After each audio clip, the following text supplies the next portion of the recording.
This is the MPM MPS screen printer. Control box sit on the left. It does come off of there, so you could move it onto something else if you wished. Manual controls are here. All the other controls are there. Emergency stop, and to actually start printing, it has two switches here, and they have to be pressed simultaneously, and there's a lockout if you don't do that simultaneously. To step through these, the last one is the screen frame clamp lock. So you have the screen frame here, and you turn it off, and it unlocks it, and turn it on, and it's now in there solid. The print head itself, to work on it or to make adjustments or work underneath it, just push that back, and it will lift. There's covers on the front and the back, and they can be held up. And you can work on the squeegee. The settings in here. Your tilt setting for the squeegee to level it is here. You would have to, this lever and this lever, you have to unlock that and then use the micrometer to set it to the distance that you want it to be. So squeegee level, squeegee angle, and the decking on there, it's all controlled here. If you want to separate the screen from the printer head itself, you would have to unscrew these two here, and that will drop down. Just be careful that when you're doing that, that you hold this part up, because it will just fall otherwise to a certain distance, but it won't crash.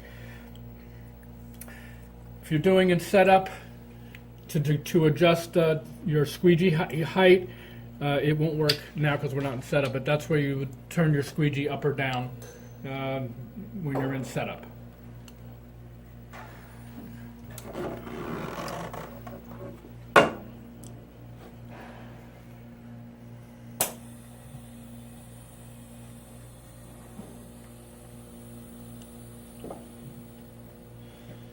It also has manual.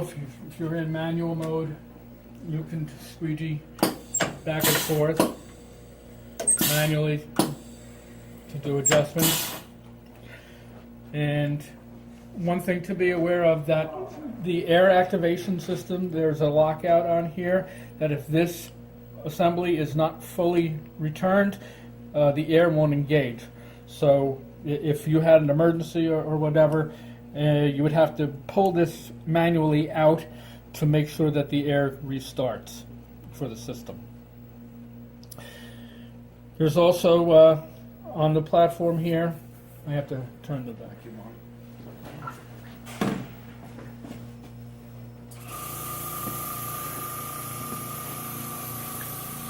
The vacuum is here. There is a foot switch, and that allows you to move whatever you're working on the substrate.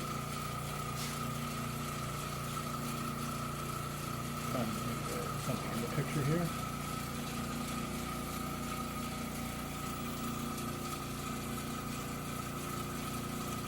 And then when you let go of the pedal, the vacuum engages.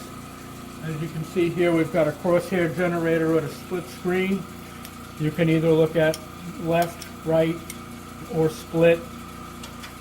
And for each channel, you can have different types of crosshairs to use. And your adjustments for all the crosshairs are here, left or right, up and down. And the size between them is all done here. And the left channel, right channel, depending on how you hook it up in the back.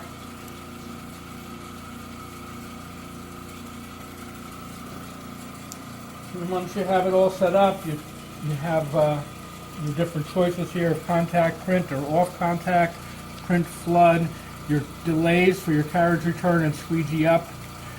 There's a counter here for checking the number of prints, and there's adjustments for doing the stroke time back and forth. They have to be within a certain respect. That's included in the manual. And then your different settings here. And then you can cycle the squeegee with that.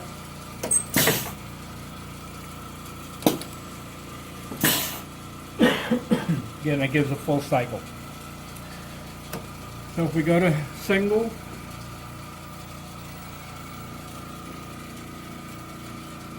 and I have to push both.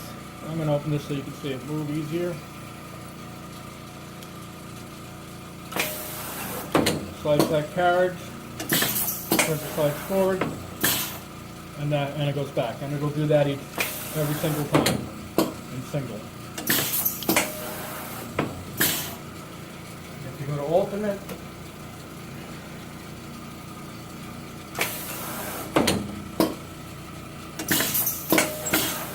and it'll stay in front, and if you noticed it hopped over, and that's where it would hop over the fluid that you're using, so it can spread it backwards in the next pass.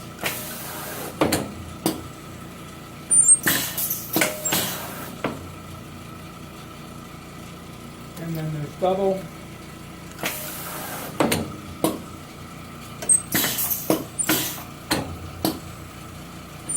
Which does a full cycle by itself. Go back to single to show you a contact print, and you can see the whole head lowered down to a contact.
Here's the rear connections for the controller.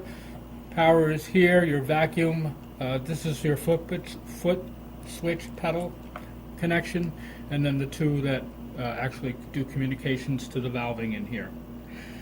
Your air is going through a filter here on the side and comes into the back and is split between the air used to make it motions happen and the air knife.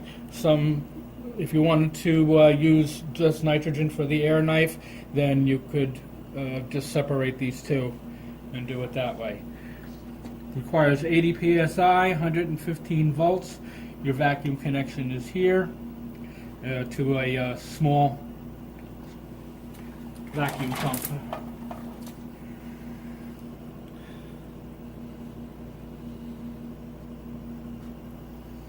And this lid lifts up for oilers and any maintenance you might need to do in there.